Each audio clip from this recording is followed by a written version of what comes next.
ఆలయాల్లో రావి వేప చెట్లు ఎందుకుంటాయి? సాధారణంగా ఆలయాల్లో రావి వేప చెట్లు కలిసి కానీ, విడిగా కానీ ఉంటాయి.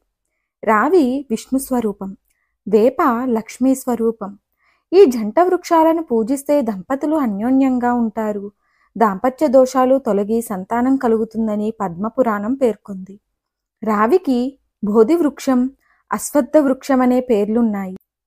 పురాణ ఇతిహాసాల్లో రావి చెట్టుకు ప్రాధాన్యత ఉంది. ఆ చెట్టు నీడన నిలబడటం, నమస్కరించడం, ఆలింగనం చేసుకోవడం వల్ల శనిదోషం తొలగుతుంది. రావి కొమ్మలు యజ్ఞ యాగాదుల్లో ఉపయోగిస్తారు. సాధువులు రావి కొమ్మను దండంగా చేసుకుంటారు. రావి చెట్టు గాలి ఆరోగ్యానికి మంచిది. గౌతముడు బోధి వృక్షం కింద విశ్రమించిన తరువాతే మహాజ్ఞాని అయ్యాడు. శ్రీకృష్ణుడు చివరి దశలో ఈ వృక్షం కిందనే ప్రాణత్యాగం చేసి అవతారం చాలించాడు.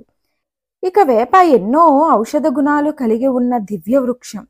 అనేక రోగాలను నయం చేస్తుంది.